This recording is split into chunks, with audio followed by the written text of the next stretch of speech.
Good morning, everyone. Welcome, colleagues and higher education community. We would like to welcome you to the final session of the Erasmus Goes Digital series for this year in this autumn edition. This webinar will be directed for use of third-party software or in-house systems. And in the morning, we had a session for dashboard users. So if you were in the wrong webinar, the recording of the morning webinar will also be available on the ESCI YouTube channel. Given that we have a very full agenda, I think we can just dive straight into it. I think we all know how a webinar works and what the different tricks are to keep ourselves muted.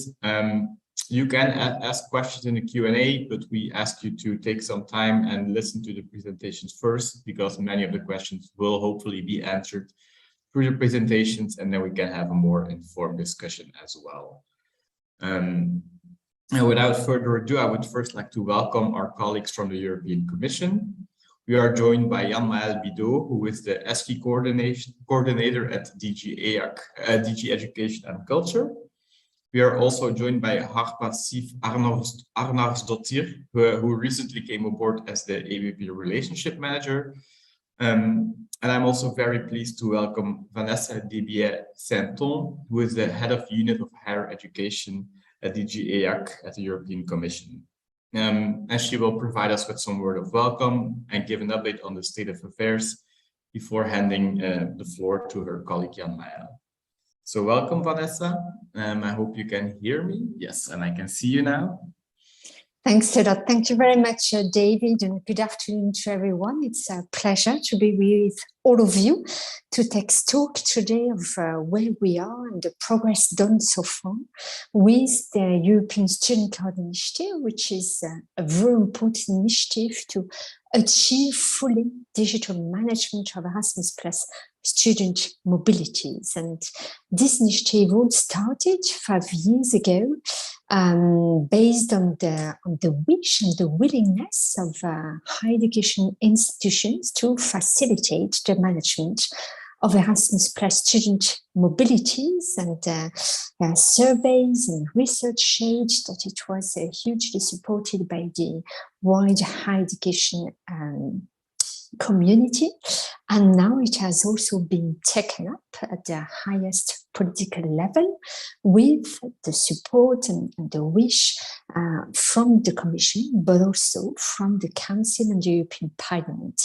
Indeed, this initiative to facilitate and hopefully simplify the management of Erasmus Plus student mobilities is absolutely essential when we want to achieve a European education realm by 2025, allowing and facilitating any student across the EU and across Europe to be able to be mobile and get the most suited and excellent education training needed by the students. So to achieve that, it's really important to be able to facilitate this management and administration of Erasmus Plus student mobilities, including when it comes to the European universities, which are our pioneers to implement the European strategy for universities and to achieve this European education area, as they have as one of their objectives, ambitious objectives, is to implement at least 50% of mobility of their student body. So that is why this European Student Card Initiative is so important and at the highest political level. Now, of course, connecting more than 5,000 higher education institutions involved in the Erasmus Plus program comes with challenges, despite the fact that this initiative has been tested and tested and tested again for many years. But of course, because of this wide diversity of stakeholders involved in this initiative, challenges we've seen before the summer, that a number of challenges remain, in particular when it comes to the interoperability between the various IT systems. So this is why we have consulted and listened a lot before the summer understand where the remaining bottlenecks are, and listen to you about your needs.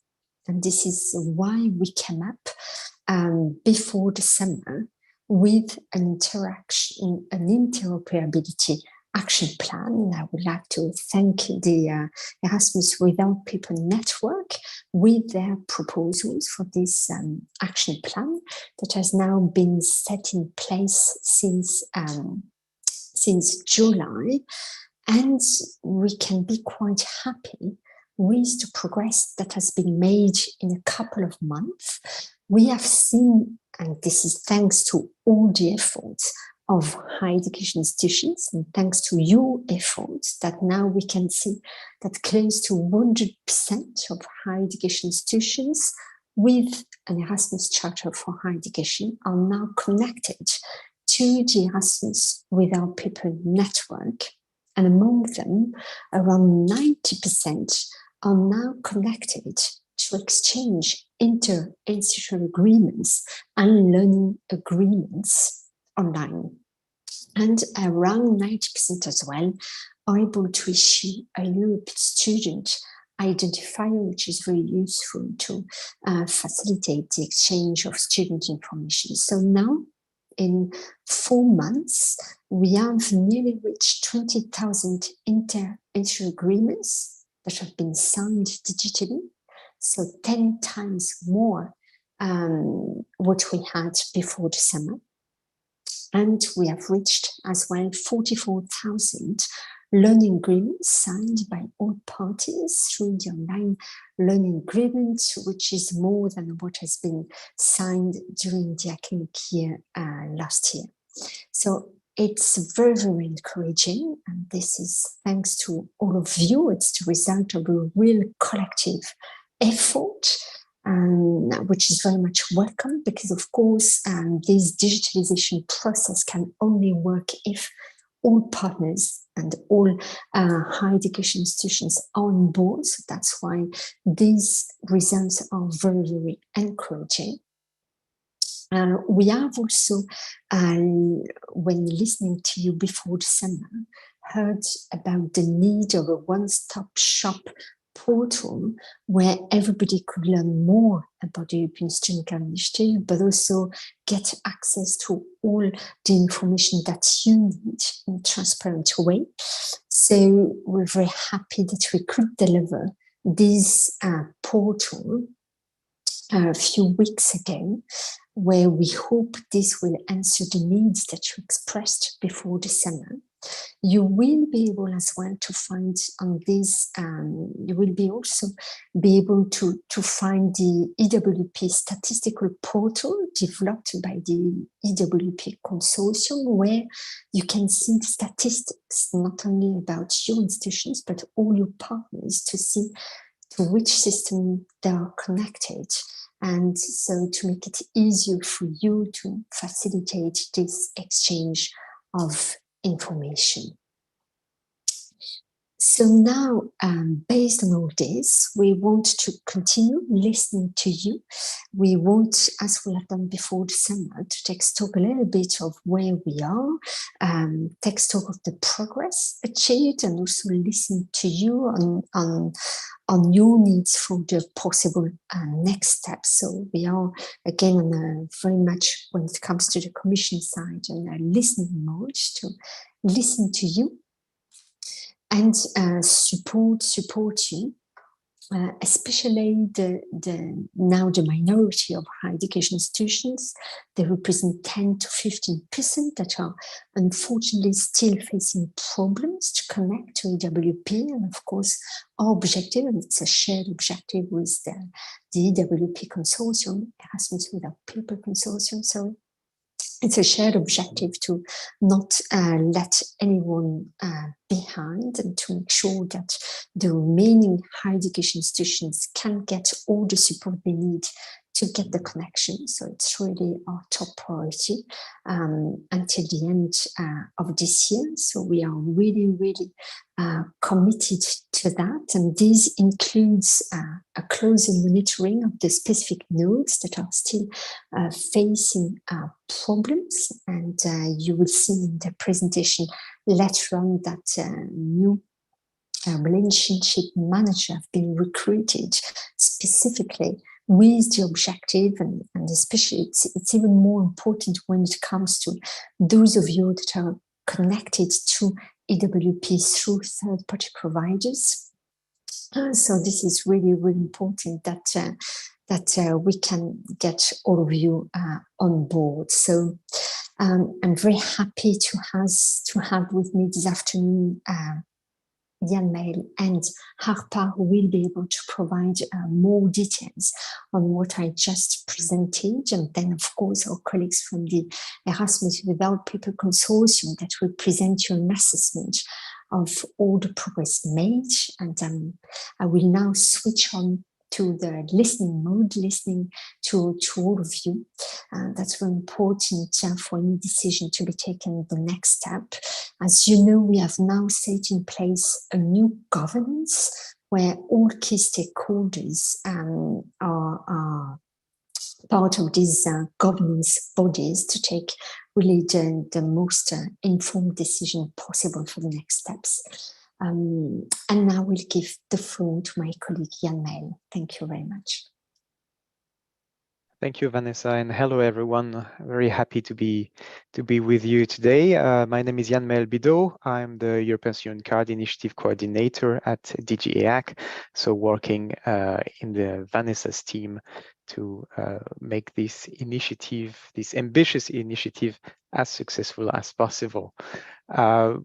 I will give you a bit an update on the state of play of where we are at the moment regarding digitalization progresses. So you're all very well aware of this target date of the reaching by the end of the year system that is fully interoperable in order to have digital management of interinstitutional agreements and learning agreements. These target stands as progresses are made along with the interoperability action plan. But of course, in the meantime, we are aware of the difficulties that some higher education institutions may still face, even though there are a minority of them. In that regard, the agreements that cannot technically be concluded at the moment via Erasmus Without Paper and that were concluded on paper or via email will remain valid after the end of 2022. And we are aware that institutions will need time to digitalize these documents, and this is why we are not setting any date at that stage for digitalizing interinstitutional agreements or learning agreements that were concluded on paper or via email, because we want to take this decision with the governance structure, with the stakeholders, with you, and after a thorough consultation. So this is why if there is a date that is agreed on, this will be done through the governance structure with a different group of stakeholders that are represented over there. In 2023, we will focus on providing support to higher education institutions that may still encounter problems despite the interoperability action plan. So we'll really focus on solving the remaining technical issues in case any institution is still experiencing problems. And as a result, also Erasmus Plus national agencies will be asked to focus their monitoring on the efforts made by higher education institutions and provide further guidance where needed. We've heard that nearly all higher education institutions that have an Erasmus charter are connected through the Erasmus Without Paper network, which shows indeed the effort that were made by all the institutions to do this. And in case technical difficulties remain and higher education institutions are technically not able to conclude their institutional agreements or their learning agreements via the network, alternative solutions will remain possible, and more importantly, support will be provided to them. So the result of the interoperability action plan that is undergoing, you will hear more about it in a moment from the Erasmus Without Paper Consortium, but basically it covers an enhanced survey test that is operational, that you can reach for questions already, proactive debugging, workshop that were carried out, and more details will be available in the assessment report that have just been finalized and that will be published very shortly. We also have more structured stakeholder consultation and cooperation with new governance, as we already mentioned. We have also held already 2 town hall meetings where anyone can join to ask any questions to the Erasmus Without Paper Consortium or the representative of the European Commission. We've also finalized Erasmus Without Paper business mandatory business requirements for the agreements, meaning the international agreements and the learning agreements, to ensure compliance with EWP specifications. They will be published also very shortly. And as already mentioned, we've hired 3 relationship managers that were recruited to follow up closely the implementation of third-party software providers and in-house system. So I suppose this point is of a very high interest for all of you. Moving forward together about the future, for now, we have not set any target date or so-called deadline for implementation of nomination and transcript of record through Erasmus Without Paper. We want to take stock of what has been done in this year and discuss these steps with you before defining any timeline for the implementation. So the timelines are to be co-created with the stakeholders, with the governance structure. We want to focus also on more robust testing beforehand, before any additional functionality would become a requirement, and before confirming any timeline for this. There will be a new set of priority actions that will follow the conclusion of the interoperability action plan, and that will be formulated again with the governance structure. And we aim to have several sessions at the EAIE conference and an EAC stand to ensure that we are available also to answer your questions, your comment. We are reachable virtually, not only virtually, but also physically in Rotterdam next year. So this is it for me. No, one last point, sorry. We have launched a new information portal. We've heard about feedback that maybe sometimes the information is not easy to find about the European Student Card Initiative or about Erasmus Without Paper, that there are different sources of information, and this is why we launched a European Student Card Information Portal that aims at centralizing all the most important element of information that you need in order to understand what this initiative is about, what it encompasses, and how to get support in order to implement it. We also want to have digital champions.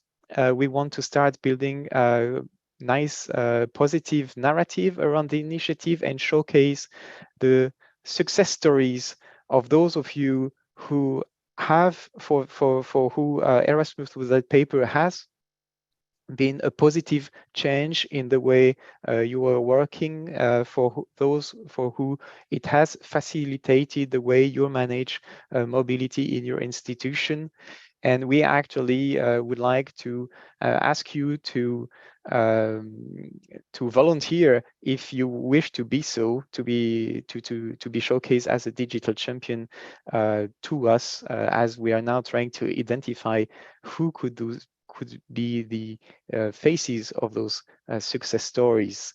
One important aspect of these digital champions we would like also to have is to have digital champions support end users testing of any new development in the future before they are made available to all the community. Here he links with what I was saying before, to have a more robust testing before anything is made available and or a requirement to the community. So this time, I think I have reached the end of my presentation, and I will hand over back to David for the rest of the webinar. Thank you. Thank you, João, Jan Maal and Vanessa for the introduction. Yeah, I think that is a nice setting the stage for the rest of the presentation, and already a lot of information to digest for the end users. So building on what was said here, I would like to introduce Paul Leys, who is a task leader at the University of Ghent for communication and outreach, who will be presenting the EWP Assessment Report, which will go more in depth about specific details on the current state of the EWP network. Welcome, Paul. Yes, thank you, David. And if all is well, you can now see my screen in presentation mode. So very happy to be here and to indeed discuss the EWP Assessment Report. I'm indeed a task lead for communication and outreach, part of the EWP Plus consortium.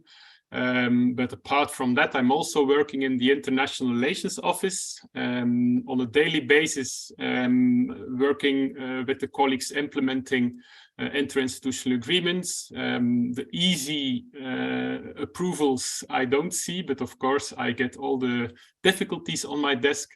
So in that regard, I think I have also a bit of experience with how this whole initiative is working, both for interinstitutional agreements and learning agreements. And therefore, it was also important to have this EWP assessment report, because with this report, we would like to take stock of where we are today, bring to the fore known issues as well as success stories, and improve the collective understanding about EWP, because oftentimes I hear EWP doesn't work, or exchanges are just not happening.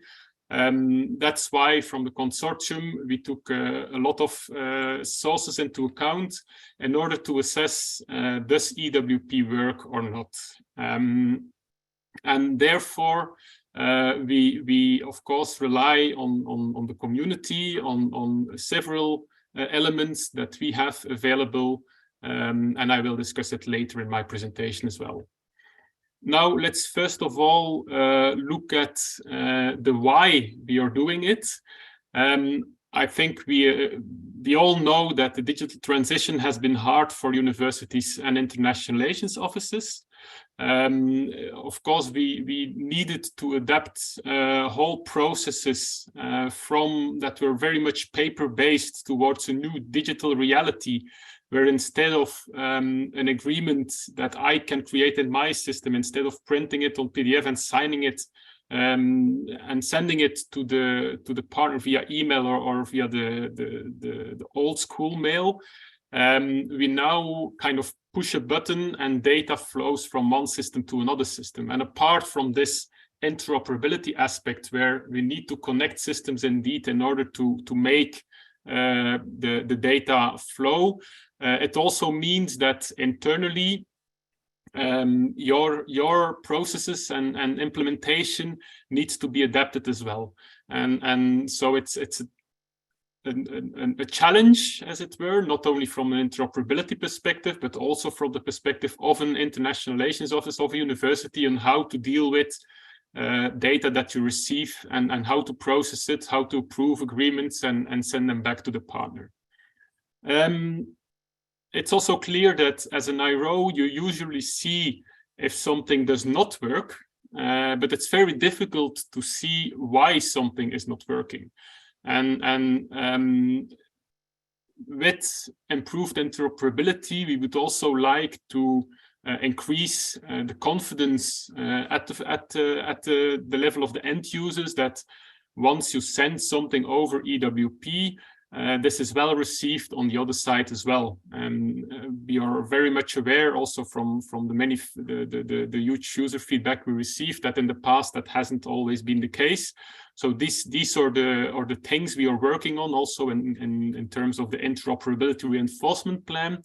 Or the action plan. It was already addressed by Vanessa and Jan Mile before. I will also discuss it a little bit later, but I think it's very important to understand that that's the main focus of the work we are doing right now, is making sure that interoperability works, and then we can, of course, take the next steps. Although we already see that many institutions are already exchanging learning agreements and digital agreements, interinstitutional ones, in a digital manner. The assessment report is also there to try to take stock of the actual problems that are out there as accurately as possible. And therefore, as I said before, we used a number of sources. On the one hand, there's the ESCI service desk that has been presented at prior occasions to the community, also at the webinars.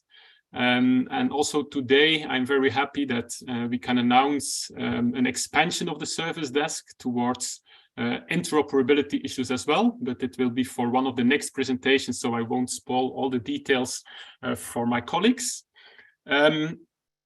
We have the EWP Stats portal that will also be presented later on today, because it can be a very useful tool for you trying to accomplish the work at hand in order to conclude agreements and learning agreements.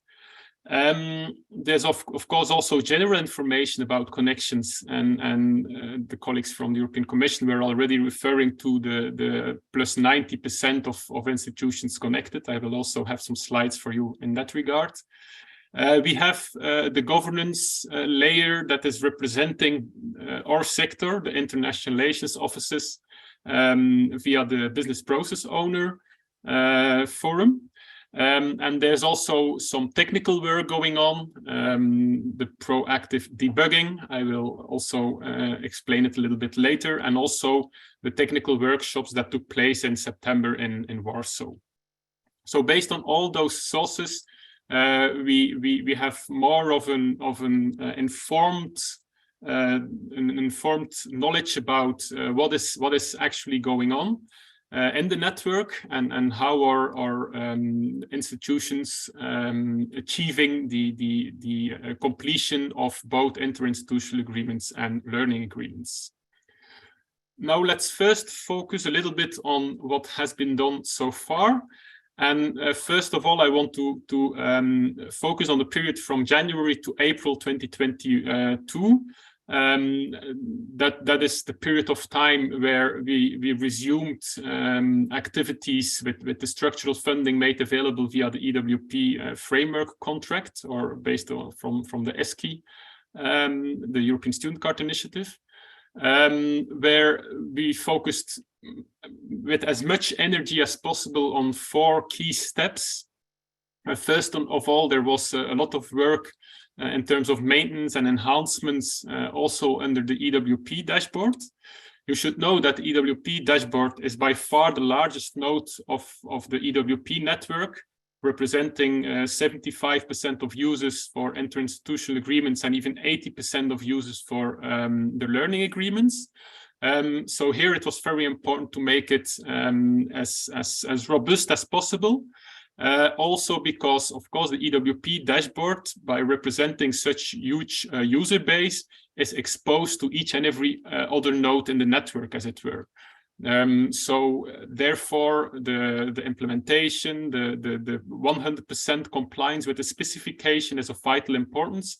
And the EWP dashboard is also the reference implementation. So third-party software should test with the EWP dashboard as reference implementation, and this should work seamlessly.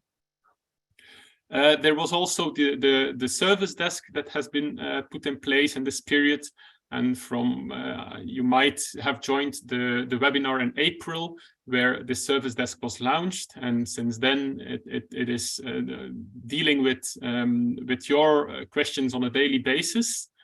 The technical testing was intensified as well, because before we already did some testing, but it was clear that this testing was also not always reflecting the end user's perspective. So maybe on a technical level, things worked, that the messaging and the technical things were in place, but that it wasn't accommodated by the user journeys and the actual business processes themselves. And also the foundations were laid for a more strong governance, where it's very clear that there were some important actors to be consulted. For example, when it comes to third party and in-house system, there's the infrastructure forum where developers meet on a monthly basis, discuss with the EWP technical teams how to deal with issues. A very concrete example that is being discussed right now is how can we change approved interinstitutional agreements. I think many people working in the IRO know that this happens quite often, that for a given academic year, you can, between both sides, agree that more students will be exchanged for a given academic year. Of course, such functionality should also be supported by the EWP network. And this kind of issues is discussed in this infrastructure forum. Also, of course, digital offices, a very important actor, have been meeting on a monthly basis. Recently, we also established the BPO-SEC, the Business Process Owner Standing Expert Group. It's this group who reflects on what is needed still in the EWP infrastructure. It's also connected to the user groups, and I'm aware that I'm now discussing a lot of topics that might sound a little bit odd to you. There's a lot of things to be known about the Erasmus paper, and I hope that also the ESCI portal can help you guiding in finding the right information and the most important elements you should be aware of. Then from May until June, we were already working on the interoperability reinforcement action plan, which was one of the things that led to this action plan. Was also the spring webinar, where many colleagues who attended the session for third-party systems and in-house users expressed that they were facing issues, for example, when they were trying to send an agreement and it didn't came true, when they approached the service desk from their operator, they kind of pointed toward the other party and vice versa. So it was very difficult to find the exact issue, but also you felt a little bit toothless when it comes to a solution not working 100% as it should work, or addressing your needs on a daily basis.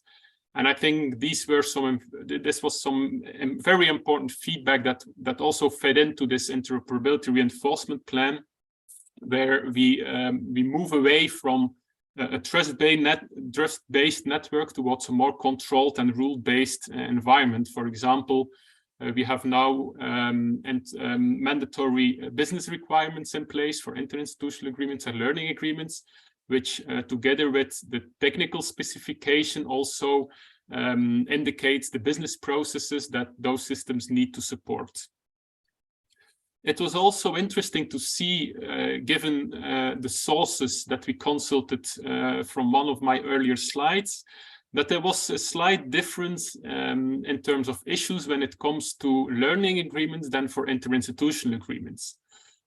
For learning agreements, both in the service desk, technical testing, it seemed that the success rate was much higher than for interinstitutional agreements.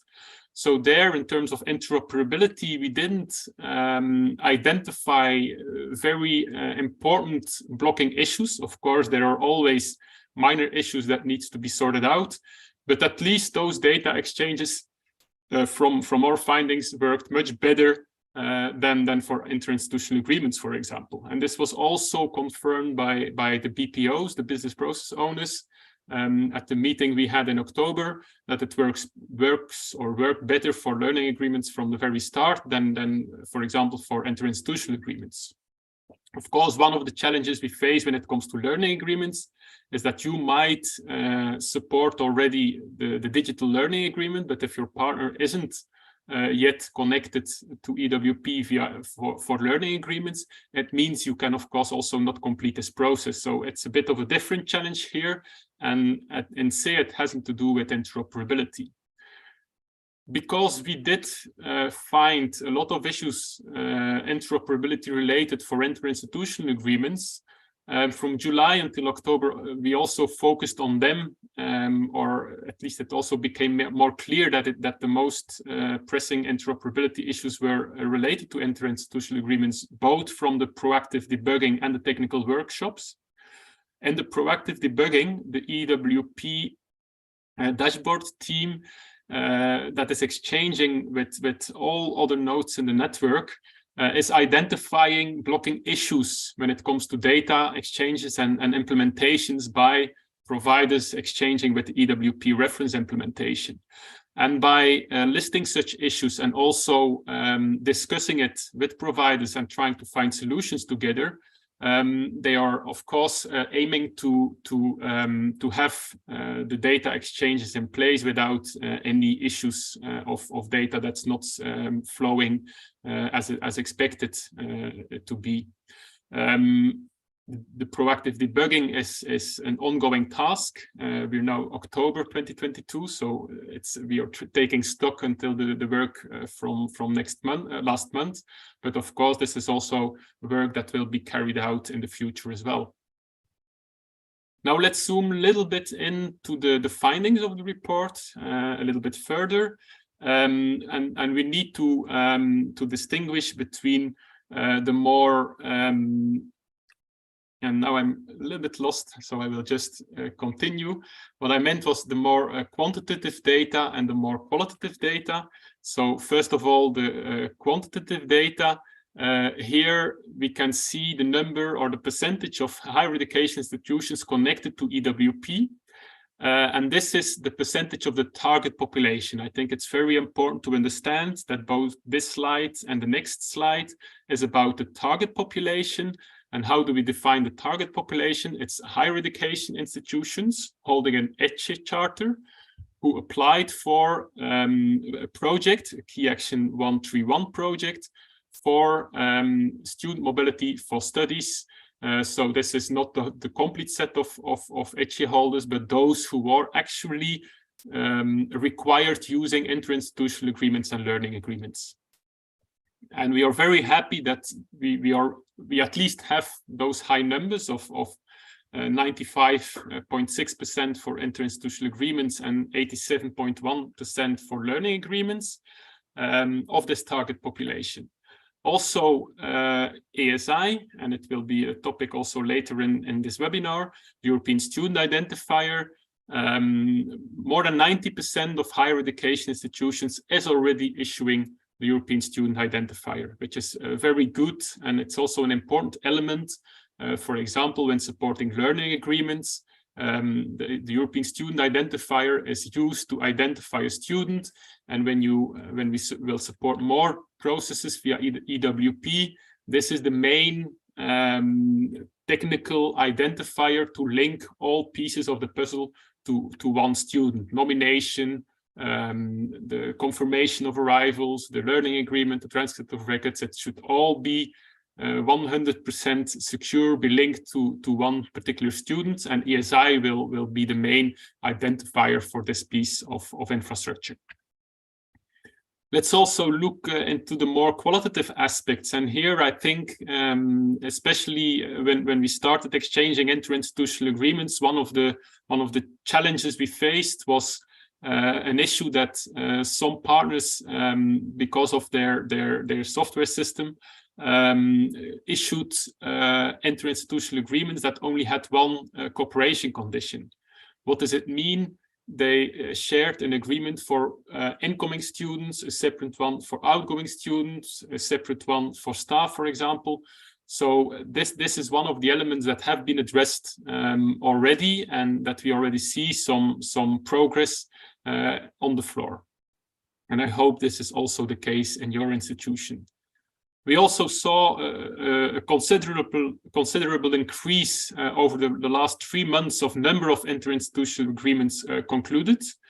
And I do agree with the colleague who was commenting that it's only still the start, but it's also something that we shouldn't ignore, or at least we should validate the fact that it is possible to exchange interinstitutional agreements, to approve interinstitutional agreements, although there's still some work ahead of us.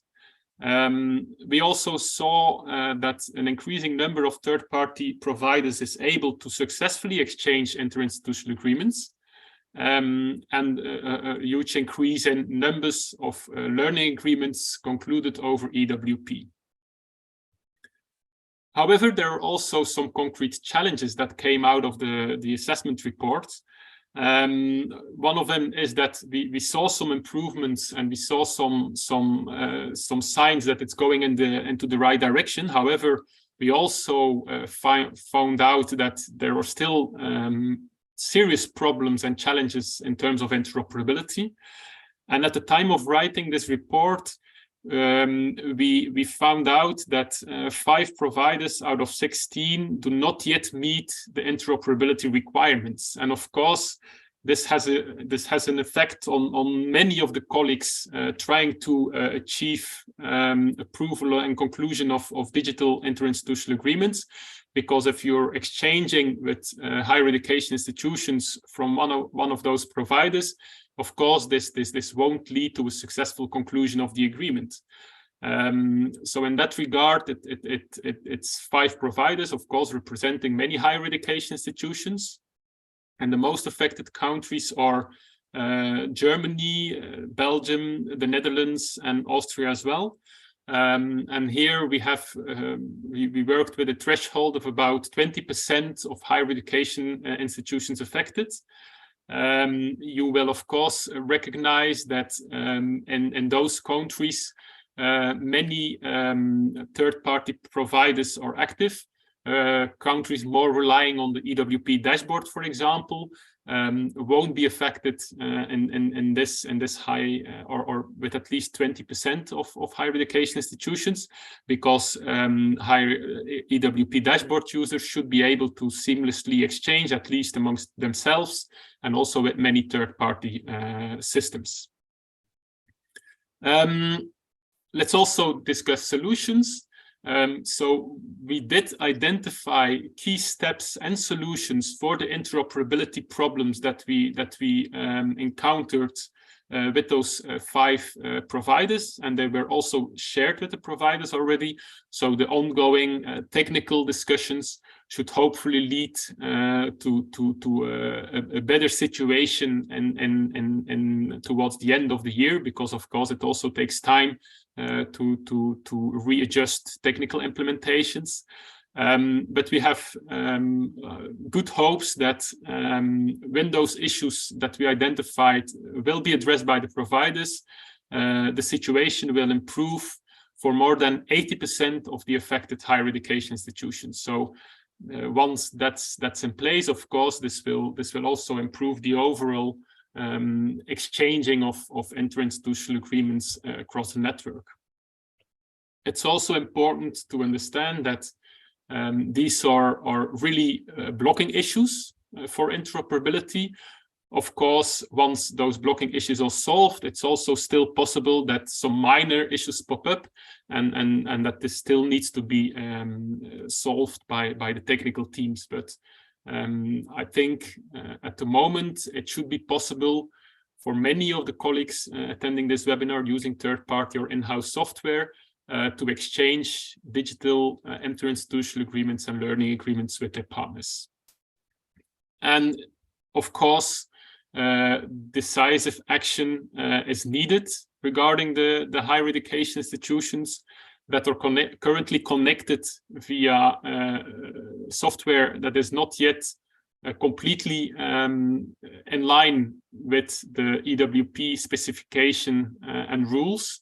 But therefore, I would like to pass the floor to Harpa, because Harpa recently started as relationship manager, and she will explain a little bit how we will move forward with those nodes in the network. Yes, thank you, Paul. Hello, everyone. Pleasure to be with you here today. Indeed, thanks to the interoperability action plan and this assessment report, we now know better what is the scope of the problem within the network, how many institutions are affected by implementation that still needs to be improved. So this really helps us focus our efforts until the end of the year to make sure that these problems are solved. And then also equally important, if not more important, avoiding that this situation repeats itself in the future.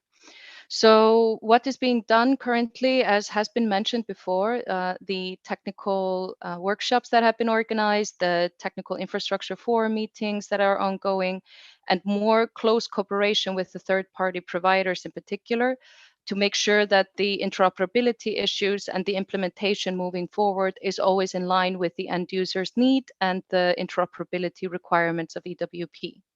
So we have now recruited 3 relationship managers, of which I am one of them, who now, based on the latest data, will put together a list of priority meetings that need to be had so that we can discuss the state of play and progress with third-party providers, also universities with their own in-house system, and provide perhaps insight from the end user perspective to make sure that the implementation is accurate.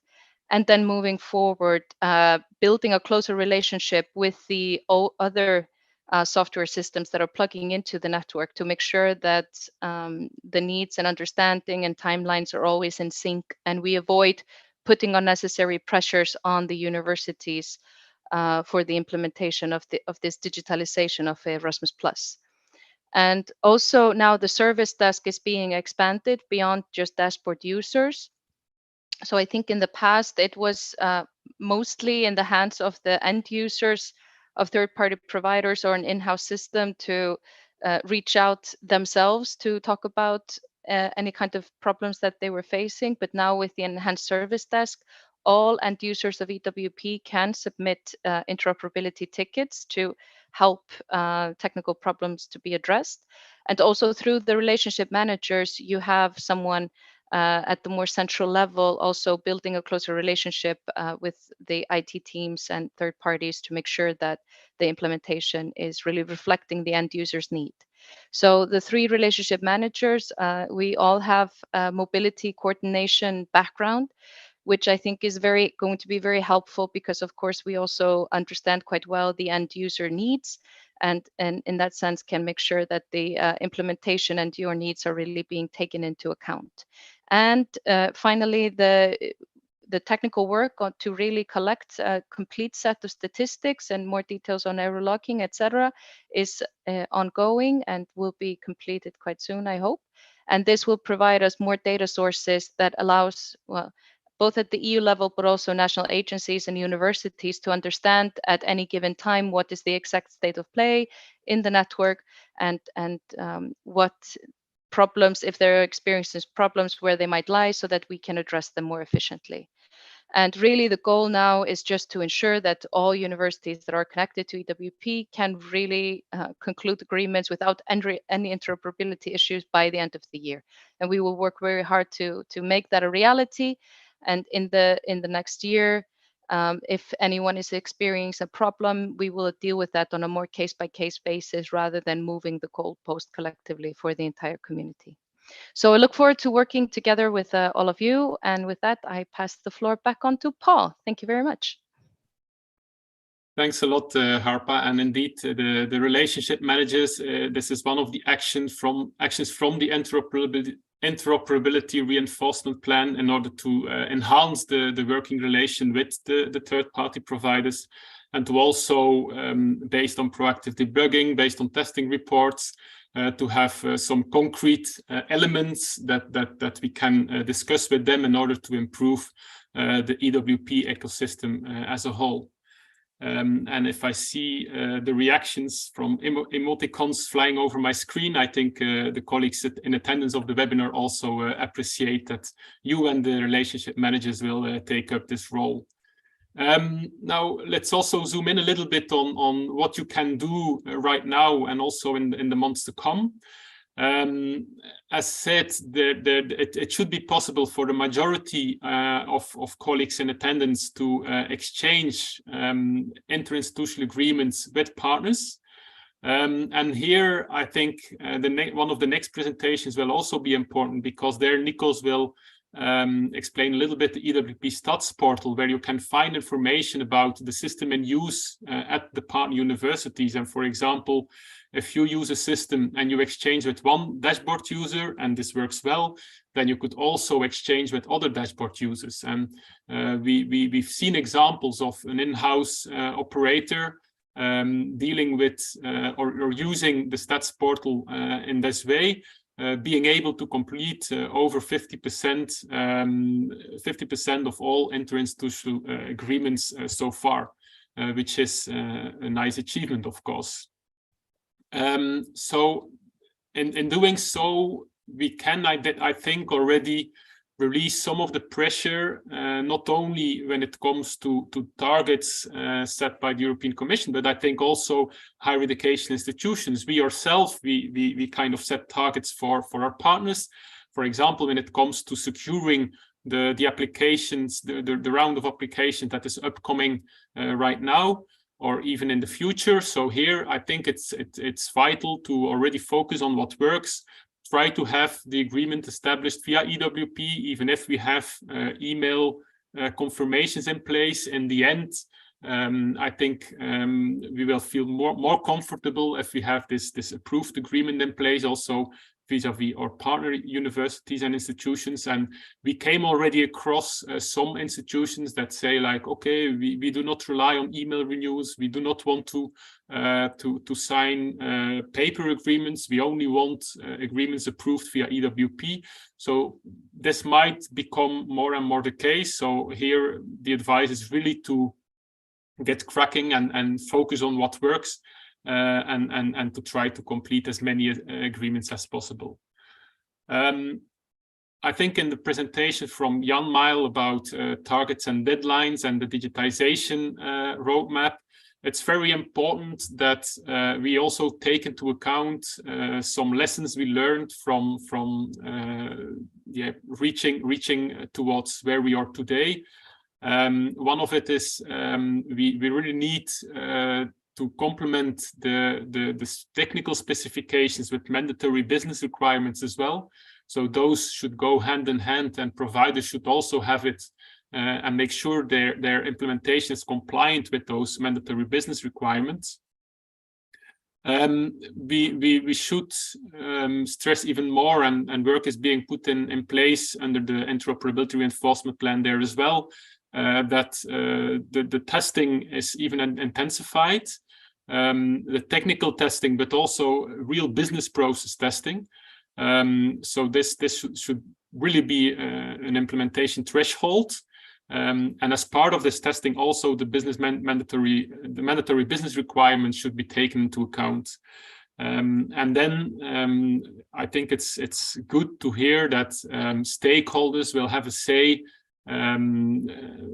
when a decision has to be made in terms of what's next, what are the next steps that we want to focus on in terms of digitization, when should we move and make sure that everybody is at the point connected, because for the learning agreements, we already experienced that if an institution is not connected, this has of course also an effect on you who instructed your students, go online and create a learning agreement, but then the partner is not connected. So there it's very important to have a level playing field, and in the end achieve the goal of everybody being connected in order to have a real paperless workflow. Now let me conclude. There are less issues for learning agreements than for interinstitutional agreements, and I hope that many of you can confirm these findings. In general, EWP works. If it wouldn't work, we wouldn't be able to conclude agreements. but some critical nodes do not yet or not yet fully compliant with technical specification, hampering the interoperability of interinstitutional agreements. These issues are mostly caused by 5 third-party providers representing more than 300 institutions. And we are aiming to eradicate those issues by the end of 2022. The EWP Assessment Report is already available in the EWP Competence Center and will also be soon published on the official ESCI portal gateway, which was presented by Jan Mile before. And here you have some links. There's the link to the service desk. Also follow us on Twitter and join us on LinkedIn because we provide many updates. Also, the link to the assessment report will be communicated soon. And you also have the link to the ESCI portal there. Thank you. Thank you, Paul. I see many people sending in the chat channel a request regarding how to contact the relationship managers. After the end of the webinar, I will share with you for now Harpa's email address. And in the time we will come up when all the, as she mentioned, when the other 2 colleagues are in place, we'll come up with a more comprehensive system. As to regarding which kind of questions you can reach out to, if concerning technical questions or minor bug fixing, we do have the ESCI service desk and the infrastructure forum that are better placed formats for that. But in general, I think it will be good to hear some user experience or challenges that are the focus area for this relationship manager. I don't know, Harpa, if you want to add anything quickly to that, but for now, I will just share your email address after the webinar. Coming back to the service desk, that is the next topic that we will be addressing, as we are joined by Stavros Ladas, who will give a presentation on an upgrade or an integration that will happen at the service desk that will be to tackle more of the interoperability issues many of you are experiencing. Good afternoon, Stavros. Hi everyone. Thanks for that for the introduction, David. Indeed, I will present the latest developments in the community service desk. I will share my screen, if that's fine, with the presentation.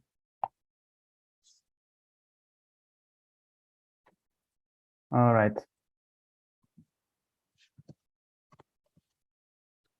Okay, so yeah, for people that don't know me, I'm Stavros Ladas. I'm a digital project manager working for eWorks, who is a partner in the EWP consortium, and I'm the task leader for the implementation, maintenance, and operation of the ESCI Community Service Desk.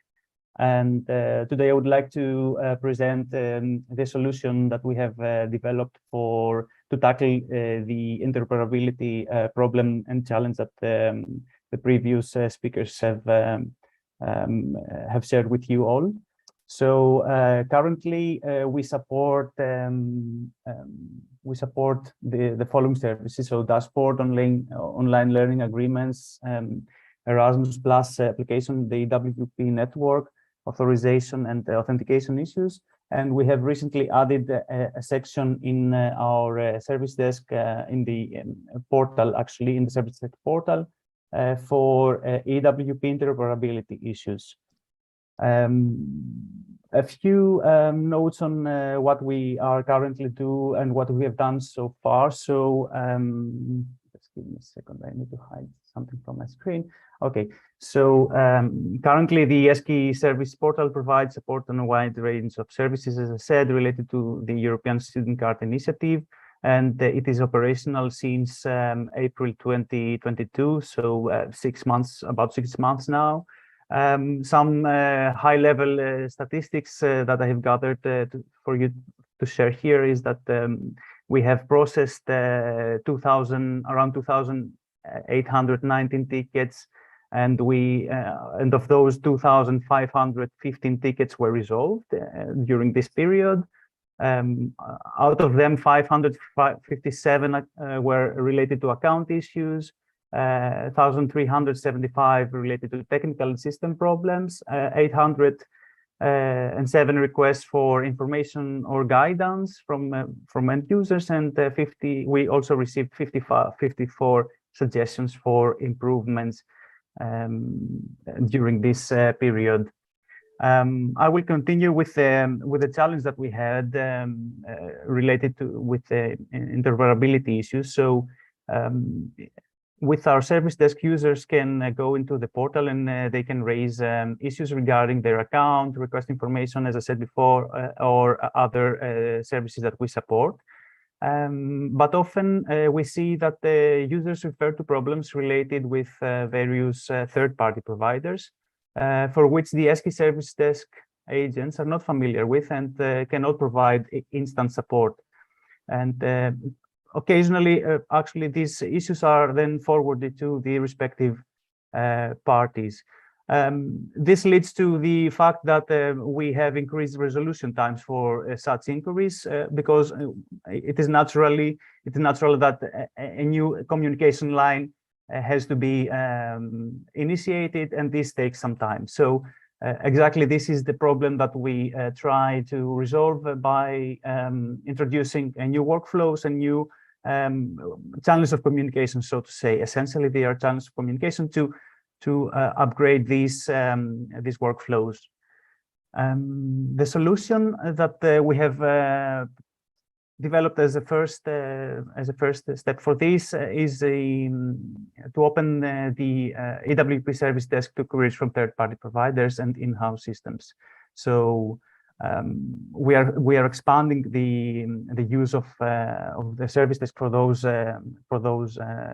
providers. And the basic goals for this is actually for the EWP consortium to have a better insight into all interoperability problems during the exchange of data, which are affecting end users. Secondly, to allow monitoring of the situation, as well as redressing the errors or notifying the affected system administrators and working together on possible solution, and eventually create synergies with all the parties that are involved, and having as a common goal to provide better services in terms of speed, quality, and transparency, of course. So what it looks like in the process that we have developed is how it actually works essentially. So issues are created via the ESCI service portal. I have some screenshots also below, but I will also demonstrate how we actually have envisioned the workflow. Their users can select specific actions, and users can select specific actions to raise an issue regarding an interoperability issue from the available fields. And a list of the available service providers and partners are added as a drop-down field so that users can declare their respective provider and partner. They will give all their relative information. And this way, the request will be tagged appropriately for us to collect the statistics and be able to forward the inquiries to the responsible person and party. So the above information, of course, that the end users will give in the portal will allow for easier processing and automation. So at this moment, I would like to go to the actual service portal and show you a bit how it works, how it looks like today. So so far we had, this is the landing screen of the ESCI service desk, the ESCI community service desk. So far we had the student issues and the non-student issues blocks here, and we have added a third one for EWP interoperability issues. So by clicking here, one can can open the specific form we have enabled for those specific issues. The fields included here are the email, of course, of the person who is reporting the issue, a small summary, a description, an attachment, and then we have enabled more specific fields For example, the first one includes the Erasmus code of the institution, and this is easy also to find. This includes all the 5,200, if I'm not mistaken, Erasmus codes. They are retrieved from the ETSE API. So this is also updated on a daily basis. And of course, this field is also searchable. So one can go start typing and see the respective Erasmus code. Then the providers that we have already, we have a list of providers here that we have already contact with. And of course, if you don't see your name here, we can definitely add it. We have reached out already, and we will be doing so again in the future to include even more providers. And then as a third field, we have again the Erasmus code of the partner institution that the problem is related with. So with this information, we think we have initially the necessary fields that we need to process and to forward the interoperability issues to third-party providers. And we can, of course, we have launched it recently, and we will be revising in terms of what's needed to be added here to make our workflows even easier. So going back to my presentation, okay, I explained a bit about the what we have done and the process related to our workflows that we have initiated. So the requests are logged as tickets in our service desk. This is essentially a Jira Cloud instance. They receive a ticket number, an identity, and a status. So after that, they are assigned to a service desk agent who forwards the issue using a specific Jira service desk plugin by mail, and it generates an email including all the related information, which is then forwarded to the related party. The providers will receive this email, of course, process the request and reply back to the same email address in case there are any comments or clarifications needed. When the reply is sent back to the ESCI service desk, a comment is generated in the initial ticket, and the ticket is again assigned to a service desk agent who will inform eventually the end user of the outcome or forward any comments or questions that might have been generated. So I have to mention as well that these comments will be logged as internal comments and will not be accessible from the end users. So these are internal workflows. And after a pilot period, this process can also be automated for better performance as well. A few words about the benefits for joining this for any provider. So related with the performance, the integration will speed up the service process as communication will be quicker and many processes will be automated.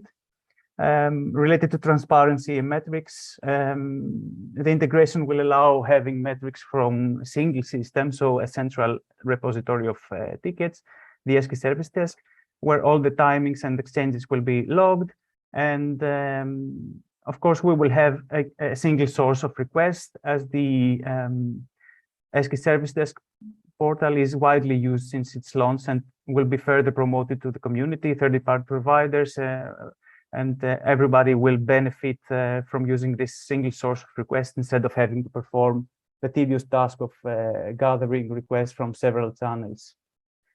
How to join this expansion plan? We have already communicated the methods and the ways to be included to the integration. You can fill in the form that has been communicated in the email that I have sent to all the providers, and the link is also here. And you will eventually start receiving tickets to the from our ESCI from the service desk, from the community service desk. I can also add that if any third-party provider or in-house provider is using their own help desk, whatever solution that is, they can simply add our email as a new channel of creating tickets and have everything logged automatically to your help desk. That was from me. Thanks a lot for your attention, and the links, of course, will be shared with you. And yeah, looking forward for any question, and I would give the floor to David. Thank you, Stavros. And I just quickly want to add two things. So the link and the form that Stavros showed in the last slide, that's directed at providers. So it's not for any end user to fill out. But this information was shared with all the providers, asking them to fill in the form so that we can integrate our service with their service. And also quickly on the form, why we are using Erasmus codes, because that's the question that might come up. The reason is that the name of universities is most often registered in their national language, which means it's very difficult for us to come up with a system where you can find a specific university using the name. So that's why we use Erasmus codes, because it's the most unique way or ability for us to identify a university. Given that we're a little bit behind schedule, I'm just going to introduce the next speaker. Which is Nikos Liolos from the University of Thessaloniki, who will be explaining and introducing the Erasmus White Paper Stats portal. Welcome, Nikos. Hello, David. Hi to everyone. Nice being in this very interesting webinar and presenting a little bit of the developments, the recent developments. So about the EWP Stats portal, it has been also presenting in the previous session for EWP dashboard users. So I think for IRO is a little bit more useful. I'm going to share my screen right away with you. So I'm saying that probably for the IROs it's a little bit more useful, but of course I think for third-party providers is useful as well, because it provides what I've been seeing also in the comments in the QA, some more transparency in what we are doing in the EWP network and all the efforts that all of us are putting in that. So in the EWP Stats portal, I hope you hear me loud and clear, first of all. Yeah? Yes, perfect. I can see your screen as well. Thanks, David, because sometimes it's not the case. So first of all, there is this search engine that a provider or a higher education institution can search for a specific partner. So they can I will probably put Thessaloniki because I am from Thessaloniki, the data. And so here we can see more details about how this institution is connected to the WP network. So you can see here the data sources that are going to be uploaded. So this is the data from the Edge list, the Erasmus Charter Higher Education list API, and also from the WP catalog. And then we have another functionality, which is the details of the EWP connection. So here you can see what system, what provider this institution uses. And this is the case for the Aristotle University. So you see that, for example, we have our own in-house system in combination with the dashboard. Of course, the dashboard should not be the case for higher education institutions, large institutions like ours. But for the time being, we are using a little bit of a mix and match system. And of course, we are going to have a transition to our in-house software. So you see for every API, what's the case for this institution. So we are using the Mobisys software for IIAs, and then we are using the dashboard for the LAs. So here we can see who implements what, and I think this is very important information for you to use. Then, what's next? There is also some new functionalities. There is the filters. So here I can search by groups, I would say. So, for example, I want to see EWP providers. So let's search for someone. I don't know. I can see. So the case. I don't want to be very specific probably in this case, but we can search and we can add filters also and include also the country. So per country, which EWP providers certain institutions use. I think this is also very important because I think that this adds to the transparency of what's happening in the network, and it's very, very useful as well. And also, we have the charts, very, very interesting. And here we have a group by interinstitutional agreements, outgoing learning agreements, and incoming learning agreements. And so here we can aggregate the statistics, statistical data per country or per provider. So here we can have a very quick overview of what the providers declare. I would highlight probably this word, declare, that they're doing in the network also. And so we have here different users, different providers, and what the status so far. So probably here we can see also what is the state of play with different providers, or per provider or per country also. So a very good overview of what's the statistics, the current status for the IIAs and the LAs. And there is also a last one, the monitoring, which is not functional yet, but it will be in the near future, where there will be some logs, there will be some more technical monitoring and tracking of errors that need to be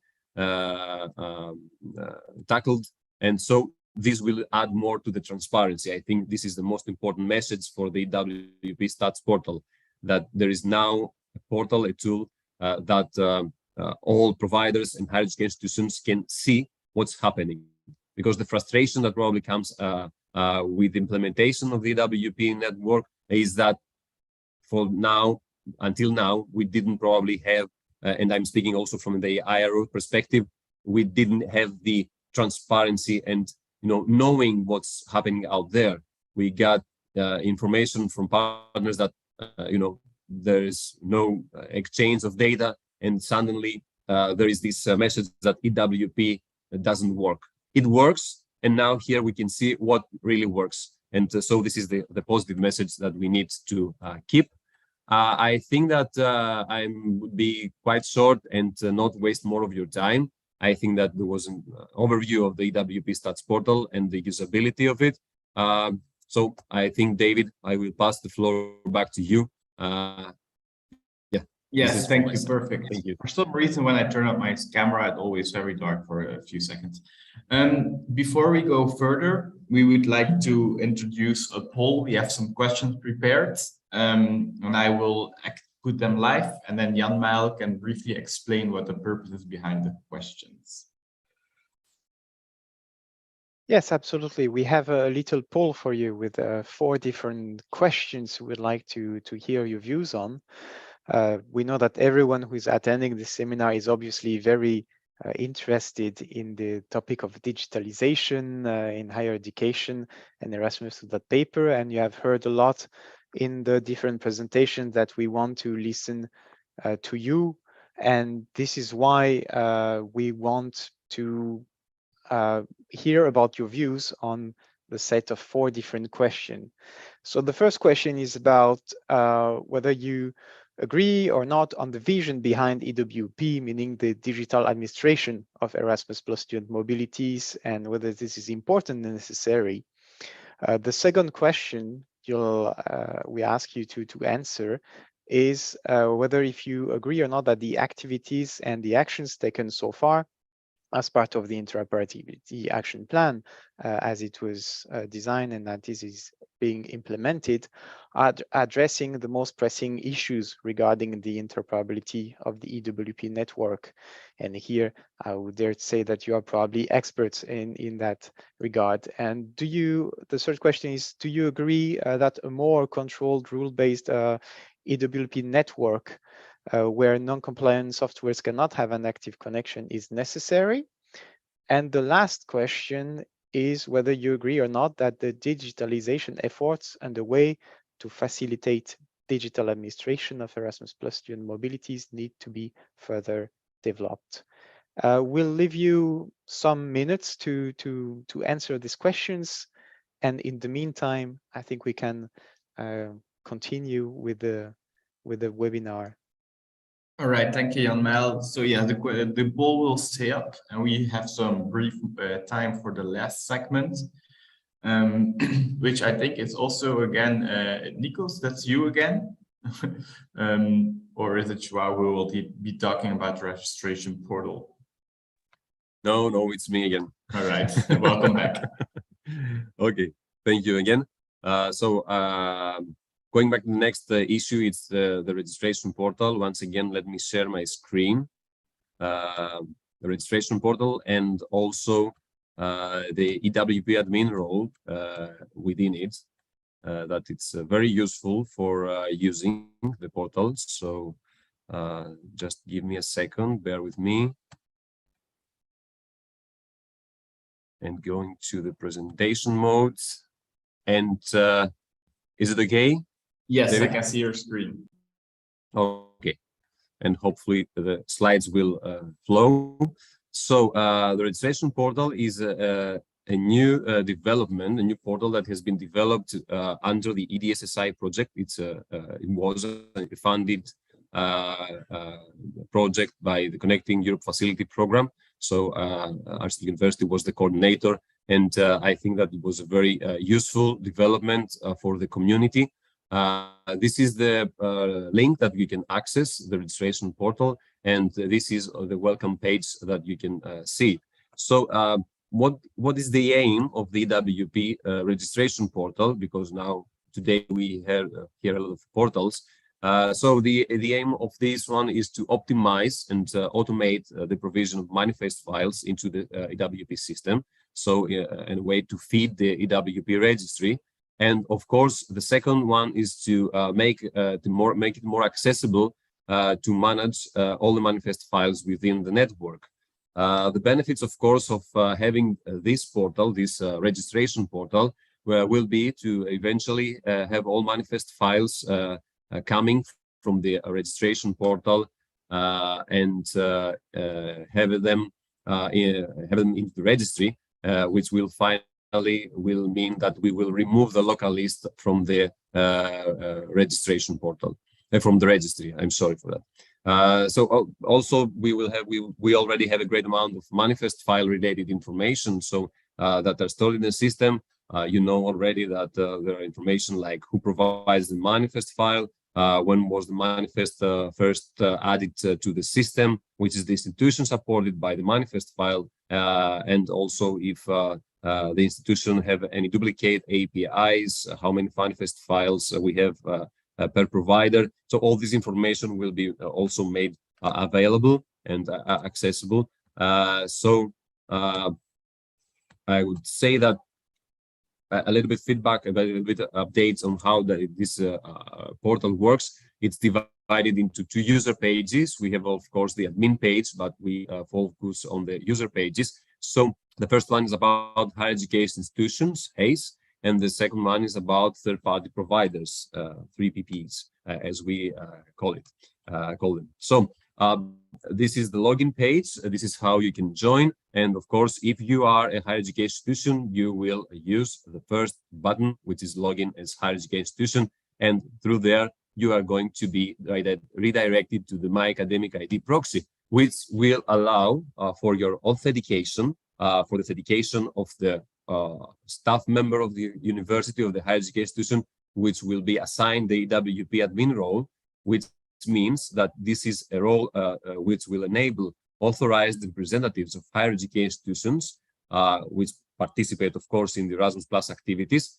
They will so allow them to log in a federated manner to EWP tools, and so they will be able to manage their own information, EWP information and settings. So the whole specification of this attribute for this EWP admin role is available here at this web page in the wiki of the GEANT organization, which of course is a partner of the EWP Plus consortium and was also of the EDSSI project. So this, of course, it's a very useful tool.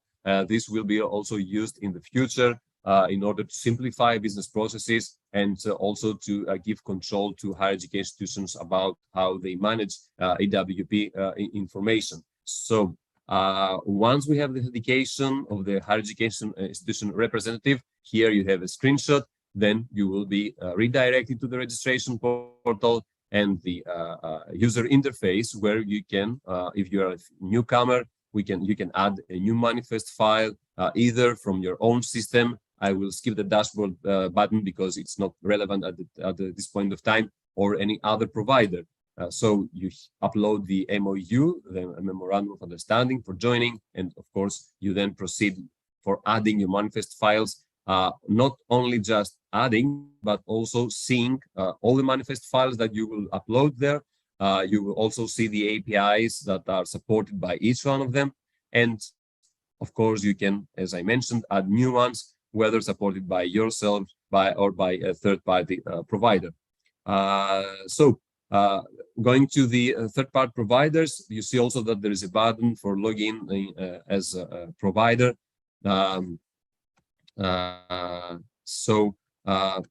You need first of all to register. If I go back, you see that back at the bottom, if you are a new mobility management software provider to the network, you need to register. Otherwise, you have already some credentials and you can log in here. And so what's the use of this third-party providers page?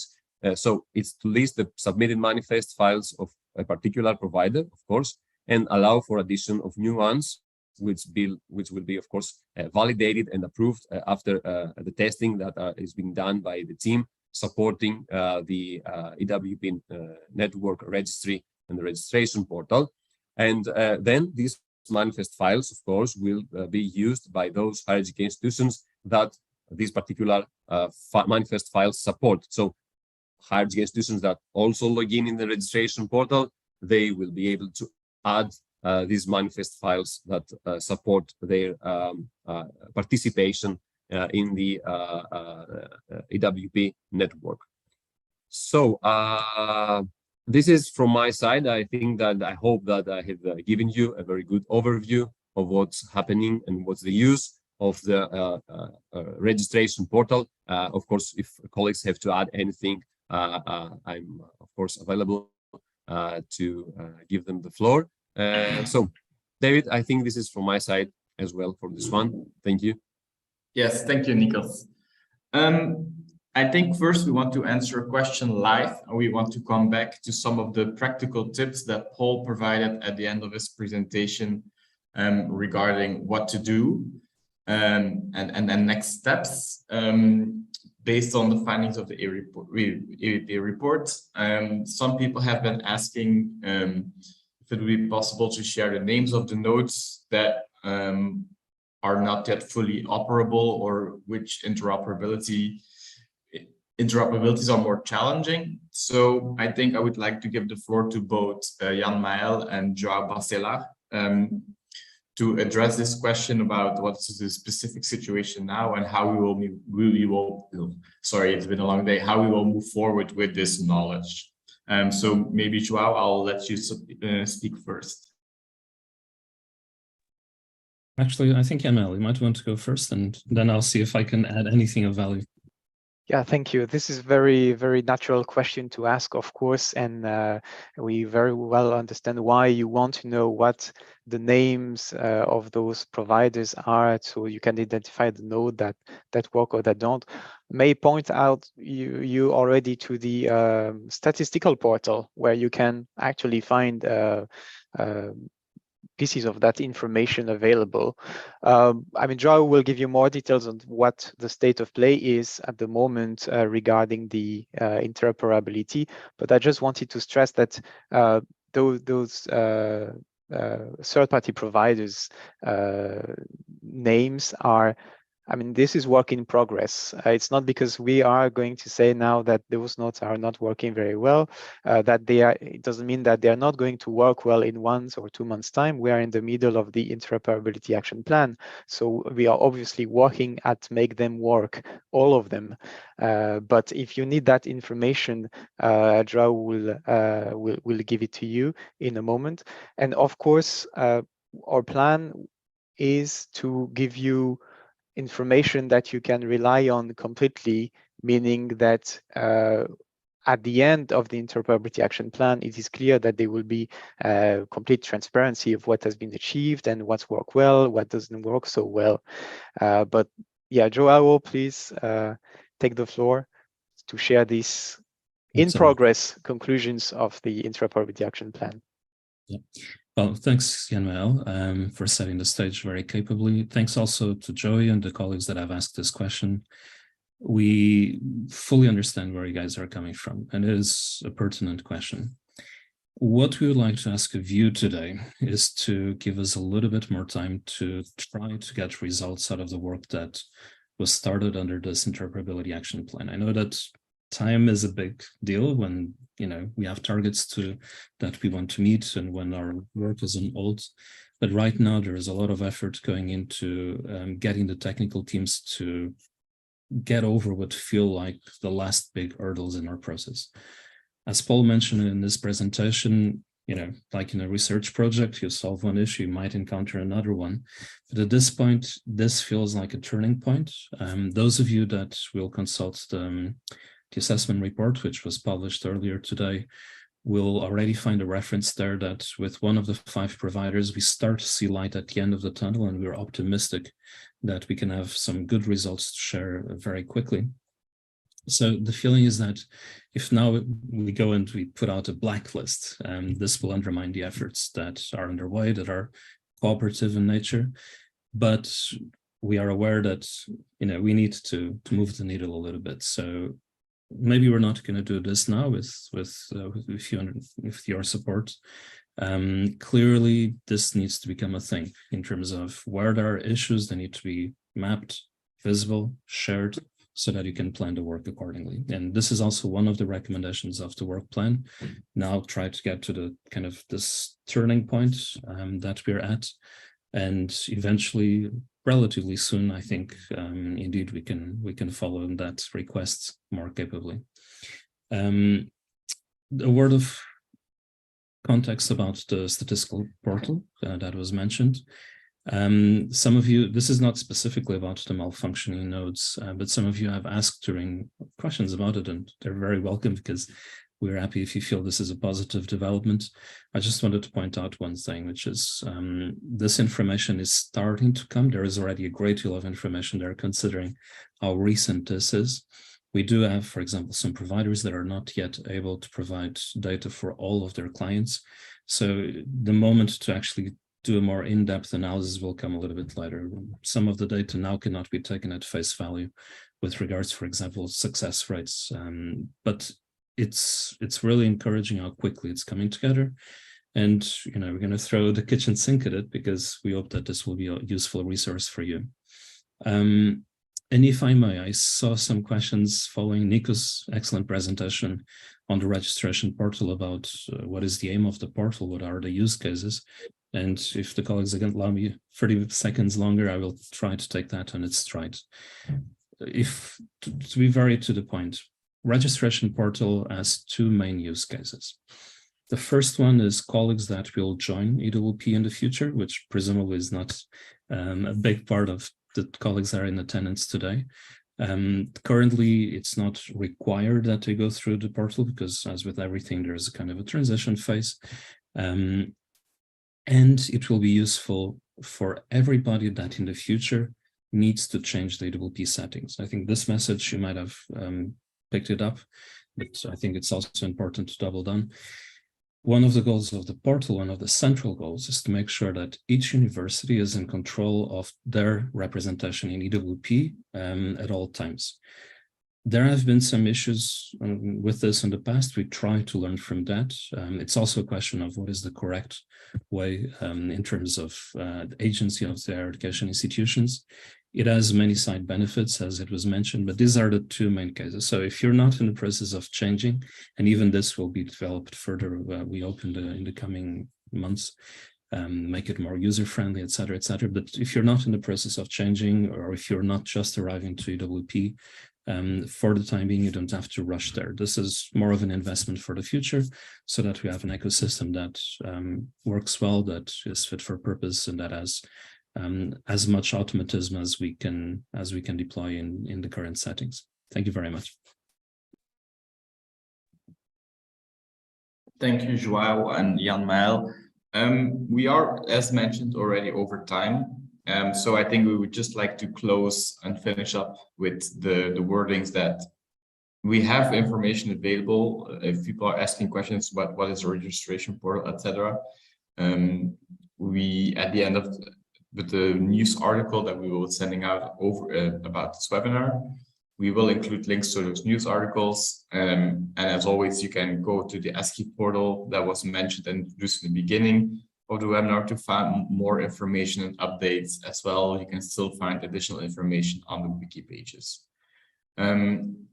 So as this is the last webinar for 2022, I think we want to stress with this webinar the long way that we came since the Interoperability Action Plan was addressed and introduced. I joined with the spring webinar, and I think many of the things that were raised there have been trying to tackle over the past few months. And as Joao mentioned, the journey is not over yet. The Interoperability Action Plan is in full swing. And we hope that over the coming months, we can accelerate a little bit towards that end and make sure that as much is achieved by the end of the year. And then we will present the findings again.